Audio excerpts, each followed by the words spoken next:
Assalamualaikum warahmatullahi wabarakatuh. Alhamdulillahi rabbil alamin, waladzi arsala rasulahu bil huda wa dinil haqq litirhu wa latini kullih wa kafa billahi syahida. Asyhadu an la ilaha illallah wa asyhadu anna muhammadar rasulullah. Allahumma shalli wa sallim wa barik ala sayyidina Muhammadin wa ala alihi wa sahbihi ajma'in. Qala Allah ta'ala fi kitabil karim, a'udzu billahi minasyaitonir rajim, bismillahirrahmanirrahim. Ya ayyuhan nasu kullu mimma fil ardi halalan tayyiban wa la tattabi'u khutuwatis syaitan innahu lakum aduwwum mubin. Wa qala Allah ta'ala fi kitabil karim, a'udzu billahi minasyaitonir rajim, bismillahirrahmanirrahim.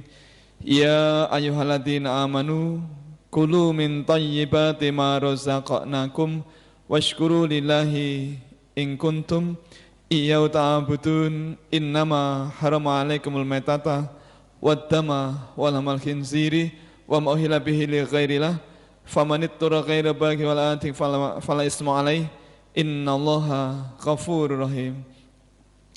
Bapak Ibu masyarakat muslimin jamaah salat maghrib Masjid Jamaah Sepa yang kami hormati dan yang dimuliakan Allah Subhanahu wa taala.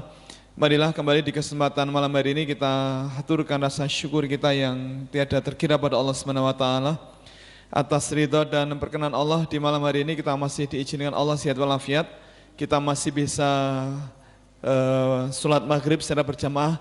Mudah-mudahan ibadah salat maghrib kita tadi diterima Allah Subhanahu wa taala.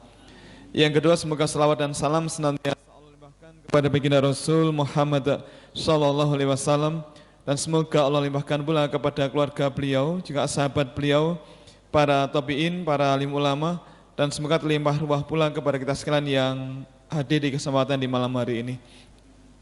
Bapak Ibu, beberapa hari terakhir ini, kira-kira sepekan ini ada kejadian yang sangat penting di dunia ini. Di Provinsi Hubei dengan ibu kota Wuhan, baru ada kejadian yang sangat mengerikan, sangat menghebohkan, di mana ada virus yang berkembang dengan sangat cepat sekali, dengan angka kematian yang cukup tinggi, kemudian yang terinfeksi lebih dari 6.000 orang. Ini betul-betul kejadian yang luar biasa. Kita beruntung karena kita mengetahui kejadian itu tetapi tidak mengalami langsung. Nah, tetapi kita bisa belajar. Dan ternyata Bapak Ibu yang kita baca dan info yang kita peroleh bahwa ternyata kejadian di Wuhan ini tidak lepas dari tingginya konsumsi hewan-hewan liar di Cina. Sebenarnya ada video tetapi saya tidak tega menayangkan. Ada video yang jadi viral, ada mbak-mbak itu makan sup kelelawar terus nyeplosi cindil hidup-hidup. Jadi cindil itu berenang di sup itu masih hidup, diceplosi. Saya lihat nggak tega, nanti daripada karpetnya kotor karena banyak ibu-ibu yang mutah-mutah, malah susah mungkin. Tetapi Bapak Ibu, tadi saya matur bahwa ini jadi pelajaran yang sangat berharga untuk kita, karena kemudian muncul berita-berita hoax yang menyertai kejadian ini. Kita sedih karena di Indonesia ini orang punya kebiasaan kalau ada berita penting itu kemudian disusuli dengan hoax. Termasuk ini kejadian yang di Wuhan ini, kemudian ada banyak hoax yang sekarang muncul. Contohnya ini baru kita bahas tadi pagi di WA Group Halal Class yang nomor 3. Karena kita ada di Jogja ini ada 15 Halal Class WA Group. Salah satunya adalah Jamaah Sepa. Nah, WA Group yang nomor 3 yang kita bentuk itu ada diskusi yang sangat menarik. Ada anggota WA Group dari Halal Class nomor 3 itu yang memposting tulisan yang sangat menarik. Beliau kepengen klarifikasi apakah info ini benar apa tidak. Ada beberapa info, dan info yang pertama disebutkan bahwa tingkat kematian karena virus corona lebih kecil dibandingkan virus demam berdarah Dengue. Nah, ini katanya disampaikan di radio, kemudian diringkas dan seterusnya. Bapak Ibu, non sewu, virus corona ini virus yang sangat ganas. Kalau ada orang mengatakan virus corona tidak sebahaya DBD dengan angka kematian yang tidak setinggi demam berdarah Dengue, itu dusta. Mohon maaf, angka kematian karena demam berdarah itu tinggi, tapi itu akumulasi beberapa tahun. Akumulasi beberapa tahun. Nah, tetapi kalau corona ini hanya sepekan, angka kematiannya di atas 100, sepekan saja. Terus yang terinfeksi itu lebih dari 6.000 orang. Nah, kemudian ada yang mengatakan bahwa virus ini sebenarnya sudah ditemukan oleh seorang saintis Islam, namanya Muhammad Rafi. Sekedap. Jadi disebutkan bahwa virus ini sebenarnya telah ditemukan oleh seorang profesor dokter kebangsaan Mesir bernama Ali Mohammed Zaki, PhD. Ini virologis dari Rumah Sakit Dr. Soliman Fakih di Jeddah, Arab Saudi. Bapak Ibu, ini disebutkan bahwa katanya ilmuwan Mesir ini menemukan virus pertama kali di unta, katanya begitu. Di unta, kemudian jadi virus corona ditemukan di unta, kemudian berkembang sangat pesat. Nah, gara-gara ada tulisan ini, kemudian umat Islam dibully bahwa ternyata penyebab virus corona ini adalah orang Islam, katanya begitu. Buktinya apa? Buktinya unta di Arab itu terinfeksi corona. Saya mikir, lah apa hubungannya? Apakah unta itu beragama Islam? Ini orang pikirannya aneh. Apakah semua binatang yang ada di Arab itu agamanya Islam? Ini kan aneh. Tetapi kemudian Bapak Ibu kalau kita cermati, mohon maaf, yang ditemukan oleh Dr. Ali Muhammad Zaki ini bukan virus corona, tetapi virus, apa kira-kira namanya? MERS, MERS, MERS. Itu virus yang karyanya adalah unta. Nah, MERS ini ditemukan di tahun 2013. Sedangkan coronavirus atau virus corona ini muncul di akhir 2019. Apakah Dr. Ali Muhammad Zaki meramalkan kelak 2019 akan muncul virus baru namanya novel coronavirus? Tidak pernah.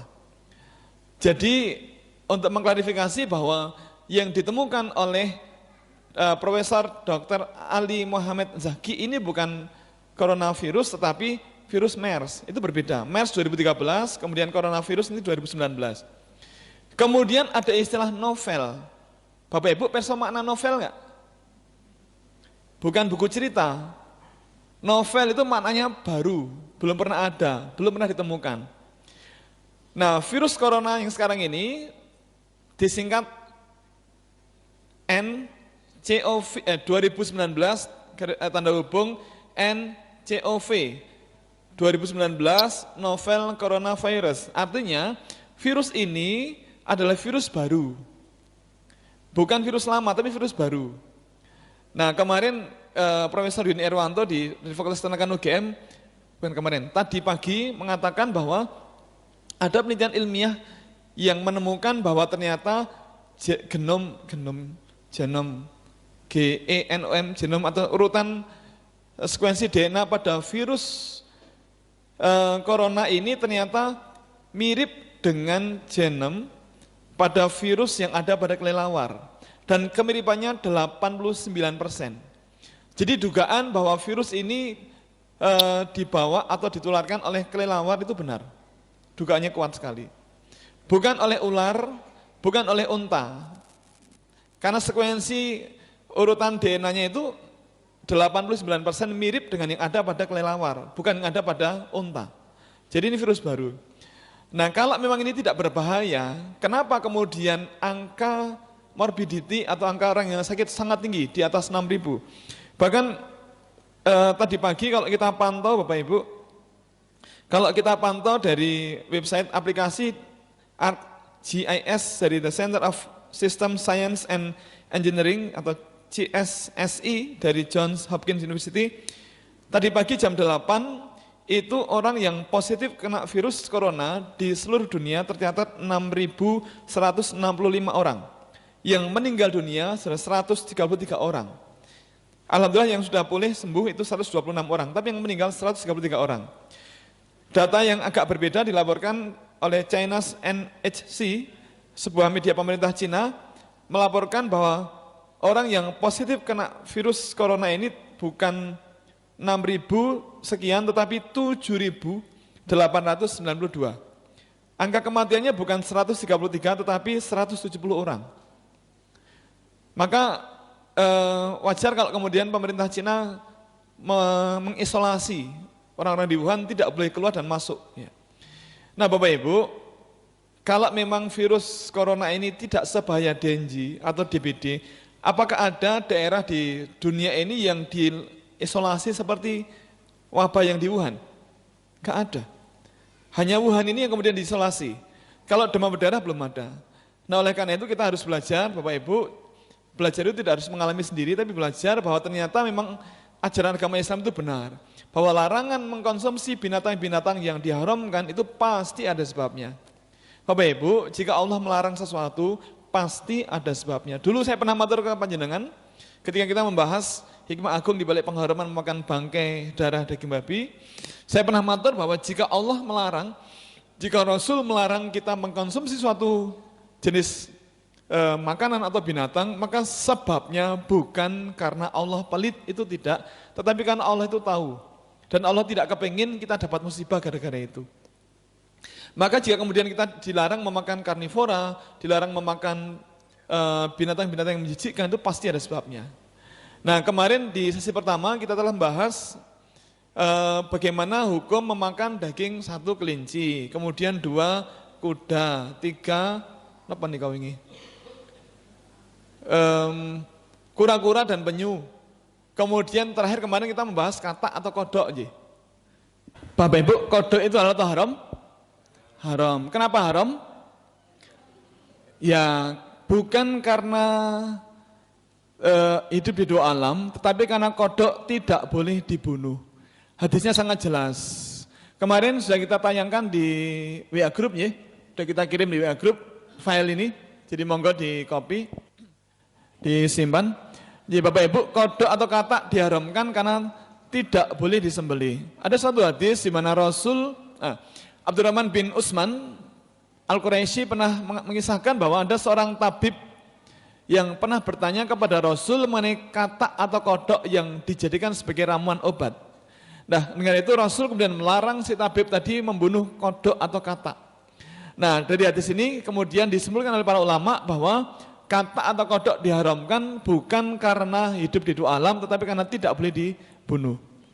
Hadis yang kedua, Rasul melarang membunuh burung surut, kemudian burung suradi, kemudian kodok, semut dan burung hudhud. Kemudian Bapak Ibu, yang ketujuh, bagaimana hukum begini? Kalau kita menyembelih binatang, Bapak Ibu yang pernah menyembelih berapa orang? Bukan menyembelih berapa orang, tapi yang pernah menyembelih binatang ada berapa orang? 1, 2, 3, 4, 5, 6, 7, 8. Ya. Nah kalau kita menyembelih binatang, kemudian kita temukan ada janin di perutnya, ini tentu binatang betina ya, jantan nggak mungkin. Ada binatang betina, kita sembelih, kemudian ternyata di rahimnya, di perutnya itu ada janin. Nah itu janinnya itu halal atau haram? Harus kita sembelih lagi apa tidak? Bapak Ibu, kalau kita menyembelih binatang dan kita temukan ada janin di dalam perutnya, maka hukumnya adalah halal atau haram? Yang berpendapat haram, angkat tangan. 1, 2, 3. Yang berpendapat halal, angkat tangan. 1, 2, 3, 4, 67, 69. Oke. Yang bingung ngacung. Lebih banyak. Bapak Ibu seperti biasa kita ini baru belajar, yang namanya belajar itu menjawab salah itu boleh. Jangan khawatir, tidak salah boleh. Enggak, biasa saja.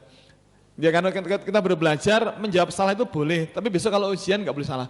Bapak Ibu, kalau kita menyembelih binatang, kemudian kita temukan ada janin di dalam rahimnya, maka janin itu boleh kita makan. Artinya hukumnya adalah halal.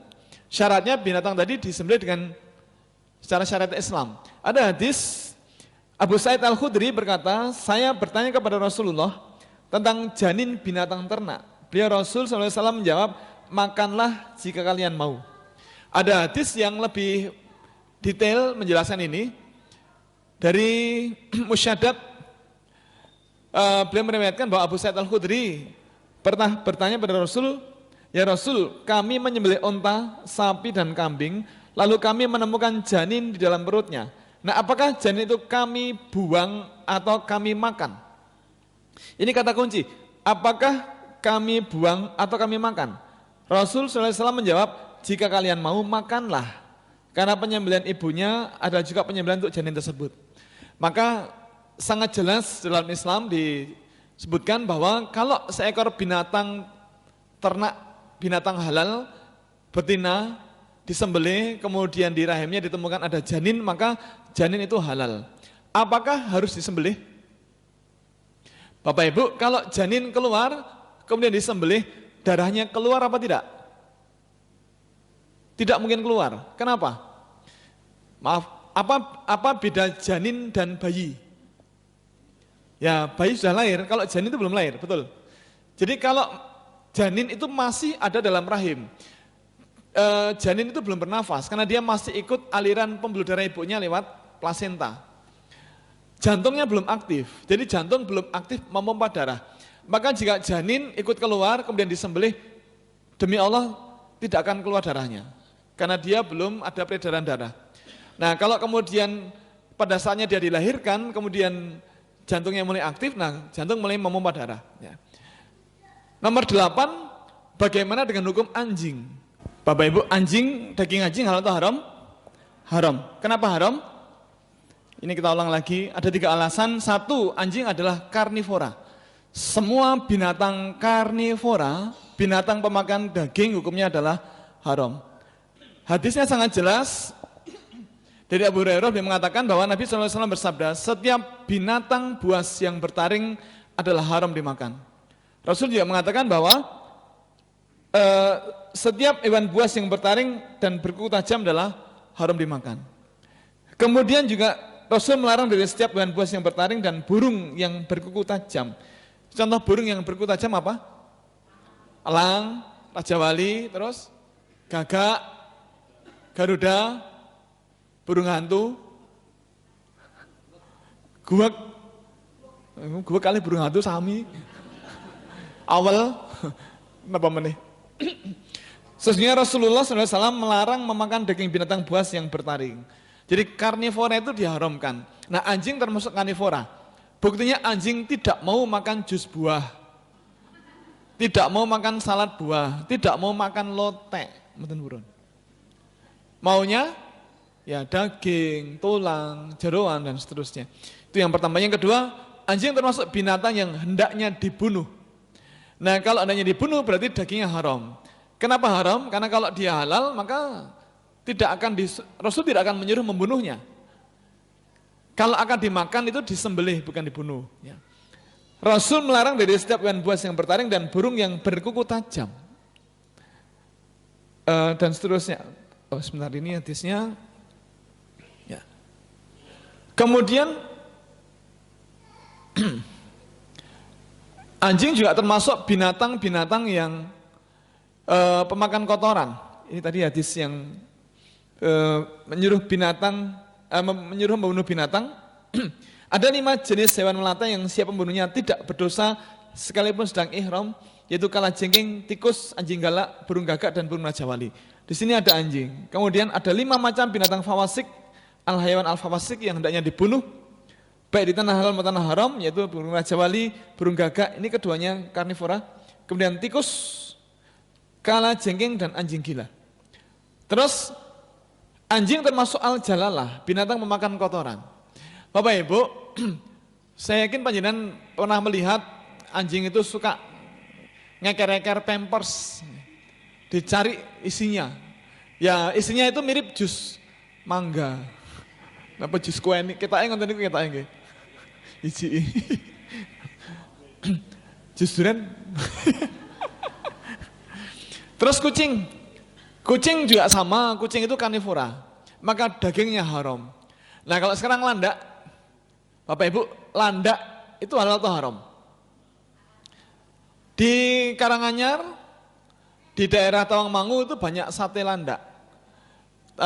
Tawangmangu, kemudian Cemoro Sewu, terus di Sarangan, ternyata termasuk sekitar Magetan, itu banyak sate kambing, sate ayam, sate kelinci, dan sate landak. Nah, landak ini bagaimana? Nah, ini para ulama berpendapat bahwa landak ini termasuk al-khaba'its, binatang yang kotor atau menjijikkan begitu. Tetapi banyak orang yang merasa tidak jijik memakan daging landak. Dan konon katanya sate landak itu enak sekali. Liburan kemarin kami ke Cemoro Sewu di lereng Lawu, kemudian istri nawari, "Bi, mau nyoba sate landak nopo?" Saya kok masih jijik ya. Nah, kalau kita jijik kita tidak boleh memakannya, sedangkan kalau kita tidak jijik kita boleh memakannya. Ulangi, Bapak Ibu, landak ini termasuk binatang yang menjijikkan bagi beberapa orang, tetapi bagi beberapa orang yang lain merasa tidak jijik. Di Quran tidak ada pelarangan memakan landak, tidak ada. Di hadis juga tidak ada. Tetapi secara subjektif orang ada yang merasa jijik, ada yang tidak merasa jijik. Maka jika orang merasa jijik maka tidak boleh makan daging landak, tetapi kalau tidak jijik boleh memakannya. Rujukannya adalah hadis tentang dhab. Ini kita pernah sampaikan beberapa kali. Dhab termasuk binatang kadal padang pasir, binatang yang mirip dengan biawak tetapi bukan biawak. Saya ulangi, dhab ini binatang herbivora, binatang pemakan daun-daunan. Dhab itu bukan yang ada di roda sepeda, yang ada pentilnya, itu bukan, itu beda lagi. Itu dhab. Nah, dhab ini binatang mirip biawak tetapi bukan biawak. Biawak itu karnivora, sedangkan dhab ini adalah herbivora. Nah, ada hadis dari Ibnu Abbas, beliau mengatakan Khalid bin Walid pernah bercerita, beliau pernah masuk bersama Rasul ke rumah Ibu Maimunah, ini istri Rasul. Di sana telah dihidangkan dhab panggang. Nah, ketika itu Rasul nyuil mau mengambil dhab itu, daging dhab itu, tetapi kemudian ibu-ibu yang di dalam mengatakan, Mbak, matur ke Rasul, itu ada daging dhab. Nah, Rasul kemudian tidak jadi menyantap, kemudian beliau meletakkan lagi daging dhab tadi itu. Nah, tentu itu membuat istri beliau bertanya-tanya, apakah dhab itu diharamkan? Kenapa Rasul tidak kerso dahar daging dhab itu? Lalu istri beliau bertanya, ya Rasul, apakah dhab ini diharamkan? Nah, beliau mengatakan dhab ini tidak diharamkan, tapi makan ini tidak ada di kaumku. Aku merasa jijik memakannya. Jadi Rasul itu tidak menyantap daging dhab itu karena beliau merasa jijik. Nah, kemudian Bapak Ibu, di samping beliau itu ada Khalid bin Walid. Beliau nyuwil daging dhab itu kemudian didahar, telap-telap. Ya, tidak ada kata-kata telap-telap, kita yang benar-benar gitu. Nah, Rasul yang mirsani itu membiarkannya.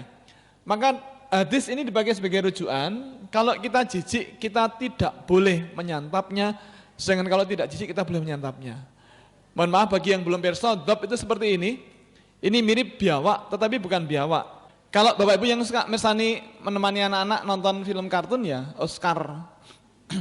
Oscar. Terus cacing crispy. Ini kerupuk cacing crispy atau keripik. Bapak Ibu barangkali ada yang pernah silaturahim ke rumah tetangga atau saudara, kemudian disuguhi dengan kerupuk cacing crispy. Bapak Ibu, nek panjenengan merasa jijik itu tidak boleh memakan cacing. Tetapi kalau tidak jijik itu boleh. Kenapa? Karena memang ada orang yang kalau mau makan cacing itu kan jijik ya, lihat kluget-kluget itu kan jijik. Tetapi ada orang yang kemudian dalam rangka mengobati sakit tipes misalnya, dibuat nasi tim, dimakan, apalagi dibungkus menggunakan kapsul, sehingga kemudian penampilan yang menjijikkan menjadi tersamarkan, apalagi diberi aroma stroberi atau vanila atau durian, Pak. Nah, jadi penampilannya hilang, maka menjadi boleh. Cacing begitu. Jadi kalau kita jijik, kita tidak boleh memakannya. Sedangkan kalau kita tidak jijik, kita boleh memakannya. Bekicot dan keong sama, hukumnya sama. Ini bekicot, kalau keong yang semacam ini. Ya, ini bekicot, ini keong. Sama, bekicot dan keong, kategorinya sama. Jika kita jijik maka tidak boleh menyantapnya, sedangkan kalau kita tidak jijik kita boleh menyantapnya. Nah sekarang berikutnya nomor 13, Bapak Ibu, bagaimana dengan ula? Ula niku sawer. Ula. Bapak Ibu, ular itu halal atau haram? Haram. Kenapa haram?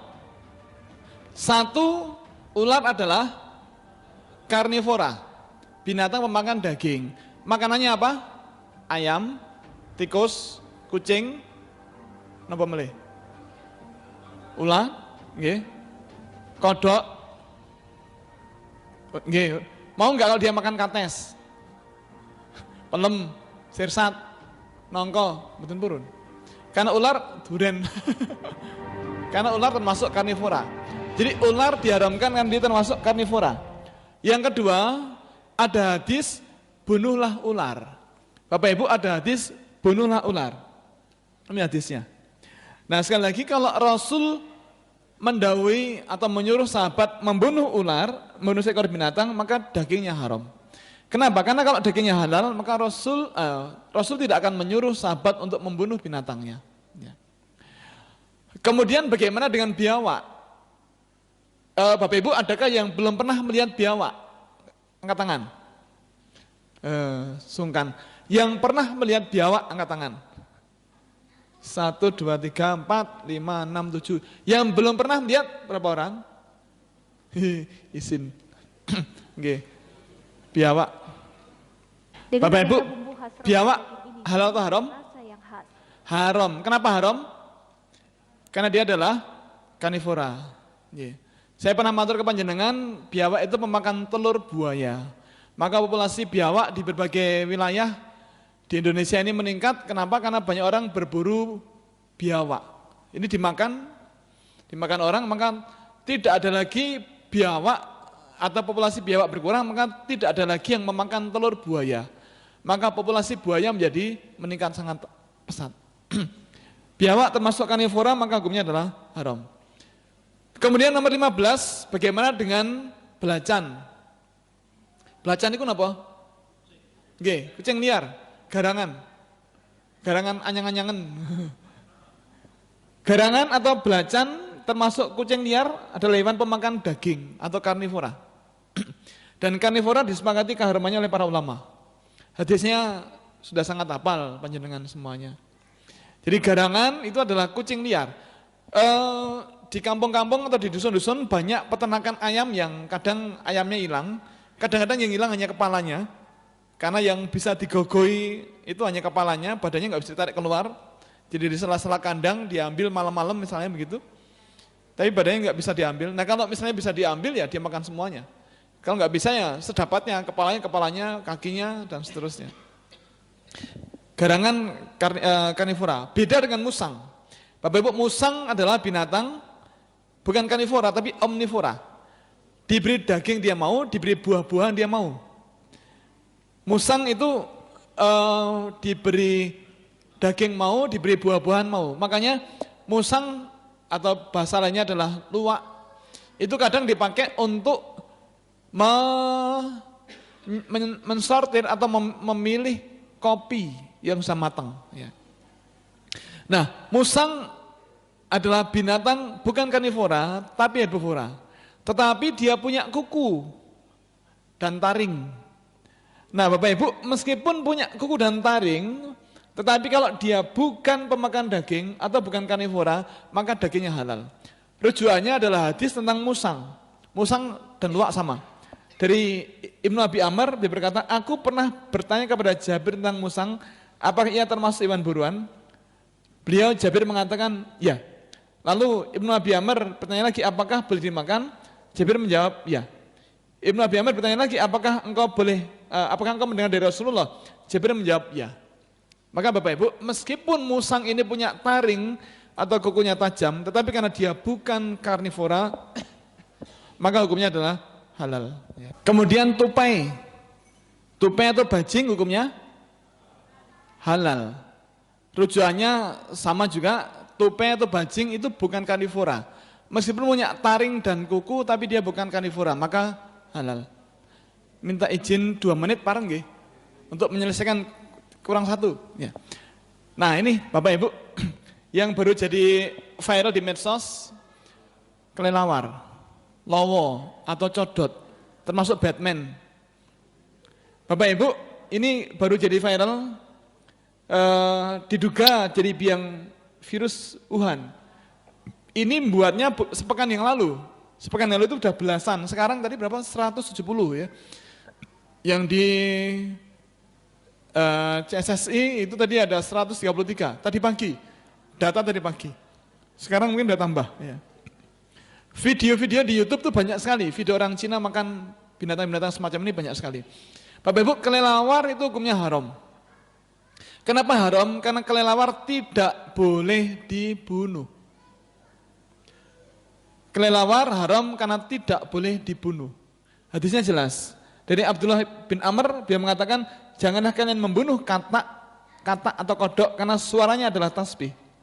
Janganlah kalian membunuh kelelawar karena ketika Baitul Maqdis dirobohkan, kelelawar berdoa, ya Allah, berikan aku kekuasaan untuk mengatur lautan sehingga aku bisa menenggelamkan mereka. Orang-orang yang merobohkan Baitul Maqdis. Nah maka Bapak Ibu, kelelawar itu hukumnya haram. Bagaimana kalau untuk obat? Ini sering ditanyakan. Nah sebentar, binatang haram itu bisa menjadi halal kalau darurat. Nah apakah darurat tidak ada obat selain kelelawar? Ternyata teknologi farmasi sekarang sudah berkembang sangat pesat. Banyak sekali obat yang lebih halal, tidak harus menggunakan kelelawar. Nah ini kenapa nih? Kalau ini tekek, cecak dan tokek hukumnya haram. Kenapa haram? Karena Nabi menyuruh sahabat membunuh tokek dan cecak. Jadi tokek dan cecak hukumnya haram. Nah, Imam Ibnu Abdul Bar mengatakan bahwa tokek atau cecak telah disepakati keharaman oleh para ulama. Nah, oleh karena itu Bapak Ibu, mudah-mudahan kita menjadi semakin yakin dan mantap bahwa ajaran agama Islam adalah benar. Sehingga kemudian kalau Allah melarang sesuatu itu pasti ada sebabnya. Cuma kita berharap mudah-mudahan kejadian di Wuhan tidak menimpa saudara kita di Manado dan Minahasa. Karena di Manado itu ada Tomohon, di Minahasa ada pasar apa namanya itu? Longowan ya. Itu apapun dijual di situ, apapun dimakan ya. Di Tomohon dan di Longowan Minahasa. Mudah-mudahan tidak ada Wuhan jilid 2 atau 3 ya. Mudah-mudahan pemerintah kita mengambil sikap yang bijak dan banyak belajar sehingga kemudian kejadian yang di Wuhan tidak perlu ada di Indonesia. Sekiranya demikian, mohon maaf atas semua khilaf. Akhirul kalam, assalamualaikum warahmatullahi wabarakatuh.